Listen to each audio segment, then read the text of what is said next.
Yo, Evil. What's up? What are you doing? Oh, I'm just looking at Die Hard. I really like Die Hard and Die Hard with a Vengeance. Two I have to be really in the mood for. 100%. I think it totally is Christmas movies, though. That and Lethal Weapons. Oh, yeah. Yeah, they're definitely Christmas movies. Let me ask you a question.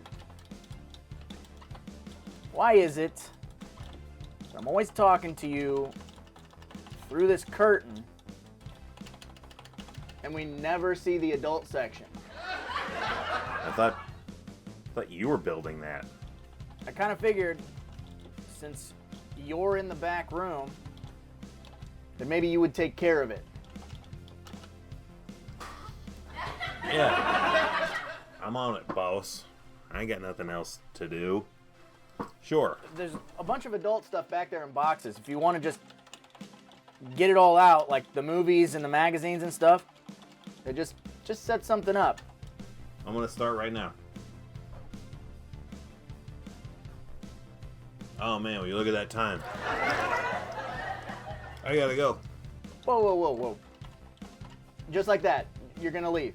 Since you're closing tonight, I'll just leave this back here for you to take over. But you're welcome. I got a lot of shit to do. I got a lot of like book work and late fees, and I gotta stock the candy. I'm gonna leave this back here on my desk. You can come back and get it. Easy with the tape. It's our last roll. Why is that the last roll of tape? We just got like a giant box. I don't know where the rest of it went. Try looking up your ass. What am I talking to you for? I'm off the clock. I guess since you're taking off, I'll get started. Brazos.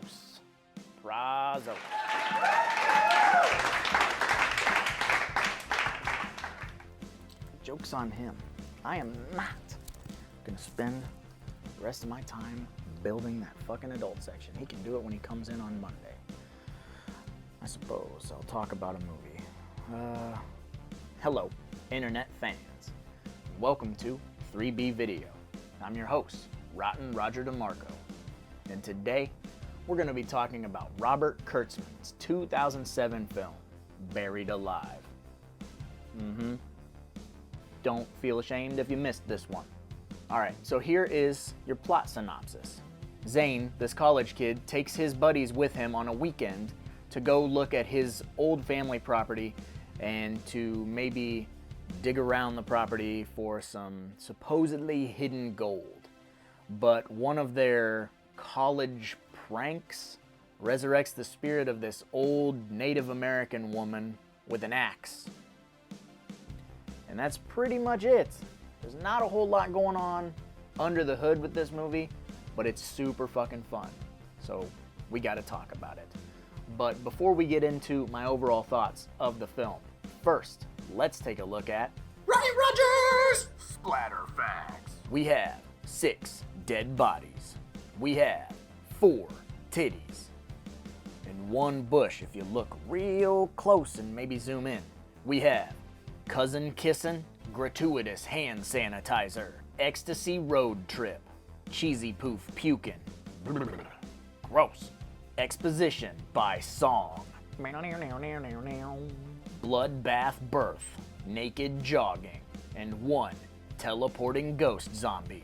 The methods of death include, but are not limited to, the old lengthwise split, defaced, chopped, throat slash, and buried alive.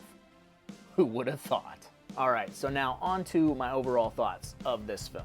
Like I said, if you missed this one, don't feel bad, because this was in that heyday of direct-to-video horror movies that were just getting slapped up on the shelf, A lot of these run-of-the-mill slasher movies were just there to fill up space and maybe get rented on a Friday night.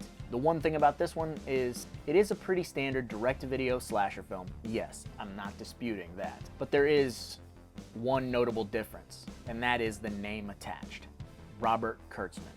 Robert Kurtzman directed this film and did oversee the majority of the effects and had his hands in that cookie jar as well. So what you get is an expert effects artist behind the camera. So he knows how to make things look good, how to light things, where to hide everything, but he also really wants to show off the work. So what we get with this movie is pretty average characters, pretty average plot device, but we get outstanding gore. We get a cool villain. We get some pretty gnarly methods of death. Another notable thing about this movie, which is plastered all over the poster art and all over the back in the synopsis, is that Tobin Bell from Saw is in this movie. And he has a really big role in this movie where he's not necessarily a villain, he just gets to chew the scenery. He gets to play this creepy caretaker old man named Lester, and he has a blast with this role. Super fun. He gets to be a pervert, he gets to be rude, he gets to be tough. It's a fun way to see him for the people who are so used to seeing him as Jigsaw and have forgotten that this dude can actually act circles around people when it's time to act circles around people. And this movie's great. It lets him run away with this role. With this being a fairly standard direct-to-video horror movie, the characters are all pretty unlikable. There's not a lot of redeeming factors in them. There's a very Ryan Reynolds-esque, Van Wilder-style lead character who is just obnoxious to the point of you want to see this guy die. And it works very well for this type of movie because we're not here to be invested in any of these characters, to be honest with you. When you rent a film like Buried Alive, you're here for the body count and you're here for the nudity. And this movie satisfies all of those urges.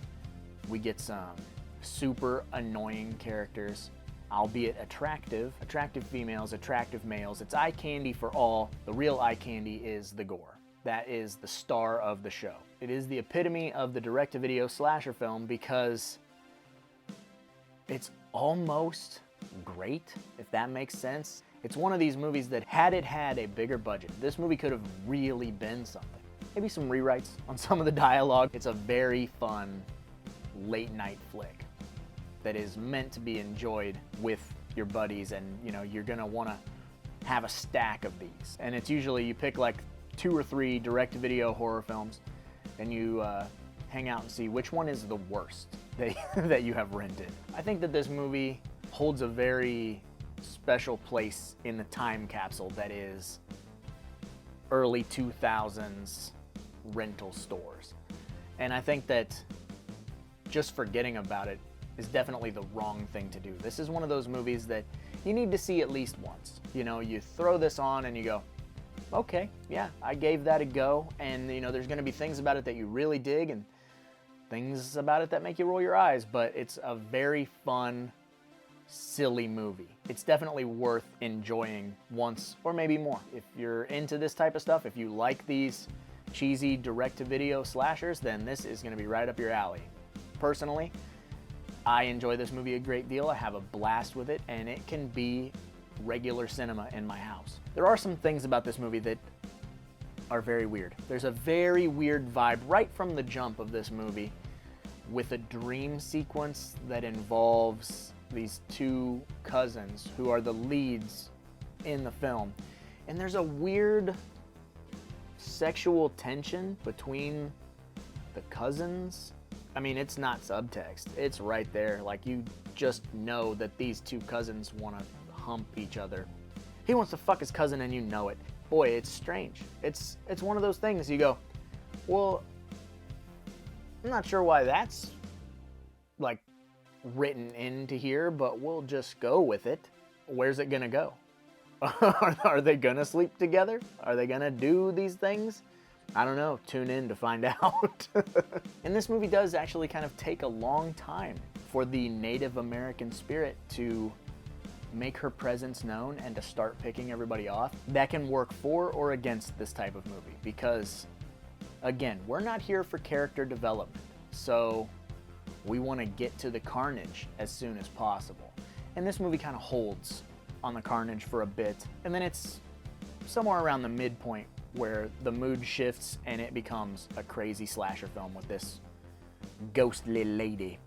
And I will say that her design is actually pretty rad. It seems to get duplicated a lot in some of these direct-to-video horror films.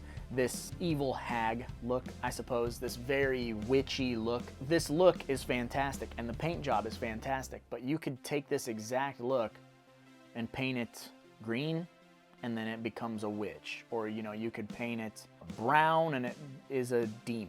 It's a very simple but effective design is what I'm trying to say. Is you can get a lot of mileage out of that design. That look is certainly utilized a lot in this early 2000s direct-to-video horror film. And she is a very rad villain though, because she has these abilities that are almost Jason Voorhees-esque. You know, she can be right behind you at one point and then you turn around and she's in front of you, or all of these crazy teleporting, floating, weird things that she can do makes her a genuine threat. And if we weren't afraid of her, the final act in this movie wouldn't work, but they do a really good job of making you be like, I don't want to tangle with the Native American spirit lady with the axe. One of the things that's funny about this movie to me is, and this is not necessarily a spoiler, but you have been warned, it's about a relationship in the movie. The lead character, Zane, he forms this relationship really quickly with Julie, one of these sorority girls. I mean, they hit it off fast. They hit it fast, if you know what I'm saying. And later in the film, when things pick up and this spirit is after them, Zane spends about 2 lines of dialogue looking for her. And by 2 lines of dialogue, I mean her name.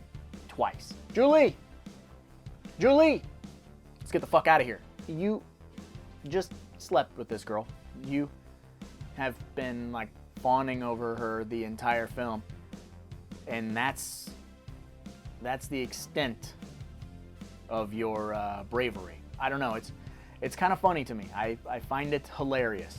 But that's that third act writing. Seriously, in my personal opinion, this movie is 100% popcorn as fuck. Because it does capture that certain era of video store nostalgia. It has a couple of great names attached. It has fun gore. It's got a decent amount of nudity. And it's just got these really fun methods of death that you need to see to enjoy. But it has this very specific vibe of these direct-to-video, video store gore flicks.